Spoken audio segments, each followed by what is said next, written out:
దృష్టించి మా మీదికి వచ్చిన నింద ఎట్టిదో చూడుము. మా స్వాస్థ్యము పరదేశుల వశమాయెను, మా ఇండ్లు అన్యుల స్వాధీనమాయెను. మేము దిక్కులేని వారము, తండ్రి లేని వారము, మా తల్లులు విధవరాండ్రైరి. ద్రవ్యమిచ్చి నీళ్లు త్రాగితిమి, క్రయమునకు కట్టెలు తెచ్చుకుంటిమి. పాడుతున్నటువంటి కీర్తన. కష్టాలలో దేవుణ్ణి ఆరాధించు స్తుతించడం అనేది చాలా గొప్ప విషయం అన్నమాట. కష్టాలు వచ్చినప్పుడు దేవుడి మీద నింద వేయకుండా, దేవుడి మీద దోషారోపణ చేయకుండా, దేవుడు నన్ను ఈ విధంగా కష్టపెడుతున్నాడు, దేవుడు నన్ను శిక్షిస్తున్నాడని అనకూడదంట. దేవుడి పేరు ఎత్తకూడదు. చాలా మంది తెలియక దేవుడి పేరు ఎత్తి దేవుడిని బ్లేమ్ చేస్తారు. కష్టాలు వాళ్ళు తెచ్చుకుంటారు, కానీ ఎవరి మీద వేస్తారు నింద? దేవుడి మీద. దేవుడి మీద నిందేస్తారు. మాకే రావాలా ఈ కష్టాలు, దేవుడు మమ్మల్ని ఎలా చేశాడు అని అంటారు. చూడండి అక్కడ యాకోబు పత్రికలో 12 దగ్గర నేను చదువుతాను. శోధన సహించువాడు ధన్యుడు, అతను శోధనకు నిలిచిన వాడై ప్రభు తన్ను ప్రేమించు వారికి వాగ్దానము చేసిన జీవ కిరీటం పొందునంటాడు. హల్లెలూయా. నీ జీవితంలో, నా జీవితంలో, ఎవరి జీవితంలోనైనా ఒక శోధన, ఒక పరీక్ష, ఒక శ్రమ వచ్చింది అంటే దేవుని ఒక ఉద్దేశం ఒకటి ఉంటుంది, కానీ అది ఆయన మాత్రము ఇవ్వడు. ఇవన్నీ కూడాను దేవుడు శోధించడని అంటాడు ప్రభు. అక్కడ చూడండి 11వ వచనంలో, దేవుడు కీడు విషయమై శోధింపబడనేరడు, ఆయన ఎవరిని శోధించడు అని ఉంటది. దేవుడు ఎవరిని శోధించడు. మీరు ఎందుకు దేవుడిని బ్లేమ్ చేయటం, దేవుడి మీద నిందారోపణ చేయటం, దేవుడు నాకు ఇది చేశాడు, దేవుడు నాకు అది చేశాడు, నేను ఒక్కడే దొరికానా, దేవుడు చూడు నన్ను ఎట్లా శిక్షించాడు, ఈ మాటలన్నీ కూడాను చాలా రాంగు. అలా ఎప్పుడు అనకూడదు. దేవుడు శోధనను, అయితే శోధన వచ్చినప్పుడు దేవుని వైపు తిరగటానికి అవకాశం ఉంటుంది. ఆ కీడు విషయమై దేవుడు ఎవరిని శోధించడు.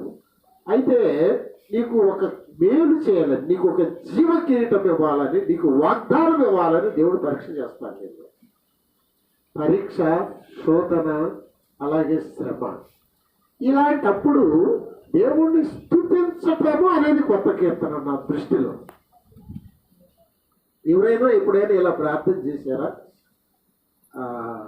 విజయ కుమారి కొత్త కీర్తన పాడండి, నేర్చుకోండి మీరు.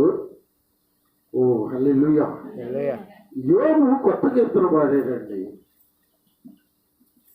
10 మంది పిల్లలు చచ్చిపోయారు, ఆస్తి అంతా దొంగలు దోసుకెళ్ళిపోయారు, ఏమీ లేదు. మొత్తం వరుసగా వచ్చేసి మీ పిల్లలు చచ్చిపోయారయ్యా, మీ ఆస్తి పోయిందయ్యా, మీ ఒంటిలు తీసుకెళ్లారయ్యా, మీ గుడ్డు గొర్రెలు తీసుకెళ్లారయ్యా, మీ ఎడ్డులు తీసుకెళ్లారయ్యా, ప్రతి ఒక్కళ్ళు వచ్చి చెబుతున్నారు. సైతాను శోధిస్తా ఉన్నది యోగుని. సైతాన్ ఏం చేస్తుంది? శోధిస్తా ఉన్నది. దేవుడేమో యోగుని దీవించాలని దేవుడు చూస్తా ఉన్నాడు. జీవ కిరీటం చేత పట్టుకొని యోగు శిరస్సును పెట్టాలని దేవుడు చూస్తా ఉన్నాడు. ఎలాగైనా సరే దేవుడిని దూషింపజేసి కిరీటం అందుకోకుండా చేయాలని సాతాను చూస్తున్నాడు. ఇద్దరు ఏకాగ్రతతో యోగు మీద దృష్టి పెట్టి చూస్తా ఉంటారు. హల్లెలూయా. ఇక సాతాను అన్నాడు, చూడయ్యా, నీ ఎంత భయభక్తిగా చెడుతనాన్ని విసర్జించానంటున్నావు కదా, ఇక చూడు నిన్ను ఎట్ట తిడతావో చూడు అని అంటున్నాడు. లేచాడు, వస్త్రాలు చెప్పుకున్నాడు, ధూళి నెత్తిన పోసుకున్నాడు, గోనె పట్ట కట్టుకున్నాడు. లేచి ఒకసారి లేచి, యెహోవా ఇచ్చాను, యెహోవా తీసుకొనేను, యెహోవా నామమునకు. ఓ హల్లెలూయా. ఇది కొత్త కీర్తన నా దృష్టిలో. కష్టం వచ్చిందా, శోధన వచ్చిందా, శ్రమ వచ్చిందా, వ్యాధి వచ్చిందా, డోంట్ వర్రీ. మరణం వచ్చిందా, డోంట్ వర్రీ. దేవునికి స్తోత్రం. నా ప్రాణము నేను తెచ్చుకోవాలా, నా తల్లి తండ్రి నాకు ఇవ్వాలా, ఆయన నాకు ఈ జీవితాన్ని ఇచ్చాడు. ఒక మనిషిగా పుట్టి మనిషిగా పెరగటానికి, రక్షణ పొందటానికి, దేవుని మందిరంలో కూర్చోటానికి దేవుడు నాకు ఈ ధన్యతనిచ్చాడు. దేవానికి స్తోత్రం. నా ఒక అతను, నేను మీతో చెప్పాను ఒకసారి, బొగ్గు గనిలో ఒక అతను బూట్లు చిరిగిపోయినాయి అంట. అతను ప్రార్థన చేస్తా ఉన్నాడు పెద్దగా, ప్రభువా నీకు జాలి లేదా ప్రభువా, నా బూట్లు చిరిగిపోయినాయి, నా కాళ్ళకి బొగ్గు గుచ్చుకుంటుంది, కొత్త బూట్లు ఇవ్వాలని నీకు అసలు ఏమాత్రం దృష్టి లేదా ప్రభువా, ఏంది ప్రభు అంటే ఏడుపిస్తున్నావు ప్రభు అంటే పక్కన ఒక ఆయన ప్రార్థన చేస్తున్నాడంట. ప్రభువా నీకు స్తోత్రాలు నాయన తండ్రి, ఉదయాన్నే నన్ను లేపి తండ్రి అయ్యా నీ సన్నిధిలో ఉండేటట్టుగా చేసావు ప్రభువా, నాకు చక్కని ఆహారం ఇచ్చావు ప్రభువా, నీకు స్తోత్రం ప్రభువా, అయ్యా తండ్రి నేను ప్రభువా ఈ విధంగా ప్రార్థించడానికి అవకాశం ఇచ్చావు ప్రభు, స్తోత్రం ప్రభువా, నేను కూడా పెద్దగా ఎనగాల ఆయన చేస్తున్నాడంట. ఈయన బూట్లు లేవని చేస్తున్నాడంట, ఆయన స్థుతిస్తున్నాడంట దేవుడికి. వెనక్కి తిరిగి అతనికి చూస్తే 2 కాళ్ళు కట్టు అయిపోయినాయి అంట, 2 కాళ్ళు లేవంట. ఇతర కాళ్ళు ఉన్నాయి, బూట్లు లేవని దేవుడిని నిందిస్తున్నాడు. అతనికి బొగ్గు గనుల ప్రమాదం 2 కాళ్ళు పోయి దేవుడిని స్తుతిస్తున్నాడు. అది కొత్త కీర్తన. హల్లెలూయా. యెహోవాకు కొత్త కీర్తన పాడండి. ఏం జరిగిందంటే కొత్త కీర్తన పాడేటప్పుడు ఒక వాక్యాన్ని చదివి మీకు ముందుకెళ్తాను. నేను అపోస్తుల గారి గ్రంథం 16వ అధ్యాయంలో పౌలు శీలలు క్రొత్త కీర్తనను పాడుతూ ఉన్నారు. వాళ్ళు భయంకరంగా దెబ్బలు తిన్నారు, జనమంతా మీద పడ్డారు, చావు దెబ్బలు కొట్టారు, వాళ్ళని తీసుకెళ్లి చెరసాల్లో పడేసేసారు. అందరూ నవ్వుతున్నారు. చదువుతారా? 16:20 అపోస్తల గారి గ్రంథం 16:20. అంతటా న్యాయాధిపతుల యొద్దకు వారిని తీసుకొని వచ్చి, ఈ మనుషులు యూదులయ్యుండి రోమీయులమైన మనము అంగీకరించుటకైనను చేయుటకైనను కూడని ఆచారములు ప్రచురించుచు మన పట్టణము గలిబిలి చేయుచున్నారని చెప్పిరి. అప్పుడు జనసమూహము వారి మీదికి దొమ్మిగా వచ్చెను. న్యాయాధిపతులను వారి వస్త్రములు లాగివేసి వారిని బెత్తములతో కొట్టవలెనని ఆజ్ఞాపించిరి. న్యాయాధిపతులు ఆజ్ఞాపించేశారా? వారు చాలా దెబ్బలు కొట్టి వారిని చెరసాలలో వేసి, ఎన్ని దెబ్బలు? చాలా దెబ్బలు కొట్టి చెరసాలలో వేసి భద్రముగా కనిపెట్టవలెనని చెరసాల నాయకునికి ఆజ్ఞాపించిరి. అతడు అట్టి ఆజ్ఞను పొంది వారిని లోపల చెరసాలలోనికి త్రోసి.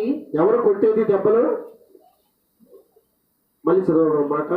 వారు చాలా దెబ్బలు కొట్టి వారిని చెరసాలలో వేసి భద్రముగా కనిపెట్టవలెనని చెరసాల నాయకునికి ఆజ్ఞాపించిరి. అతడు అట్టి ఆజ్ఞను పొంది వారిని లోపలి చెరసాలలోనికి త్రోసి వారి కాళ్లకు బొండా వేసి బిగించెను. అయితే మధ్యరాత్రి వేళ పౌలును శీలయు దేవునికి ప్రార్థించుచు కీర్తనలు పాడుచుండిరి. ఇది కొత్త కీర్తన. అలవాటు చేసుకుంటారు ఈ కీర్తనని.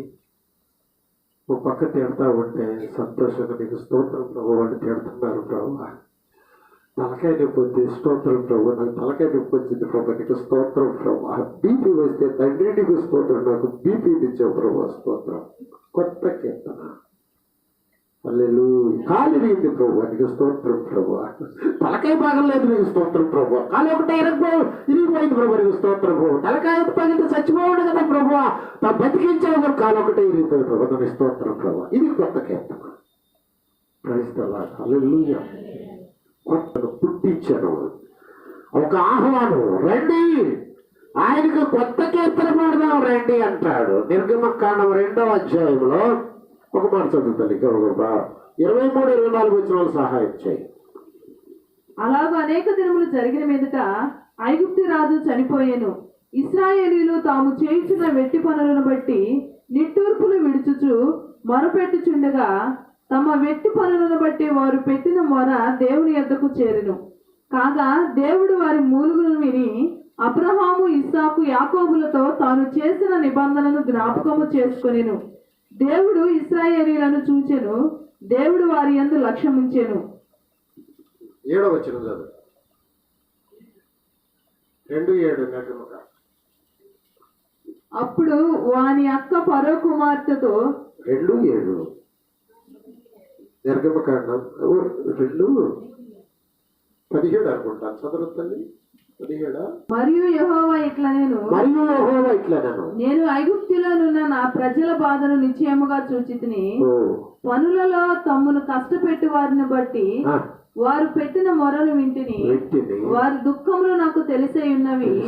కాబట్టి ఐగుప్తీయుల చేతిలో నుండి వారిని విడిపించుటకును ఆ దేశముల నుండి విశాలమైన మంచి దేశమునకు అనగా కానానీయులకును, హిత్తీయులకును, అమోరీయులకును, పెరిజీయులకును, హివ్వీయులకును, ఏబూసీయులకును నివాస స్థానమై పాలు తేనెలు ప్రవహించు దేశములకు వారిని నడిపించుటకును దిగి వచ్చాను.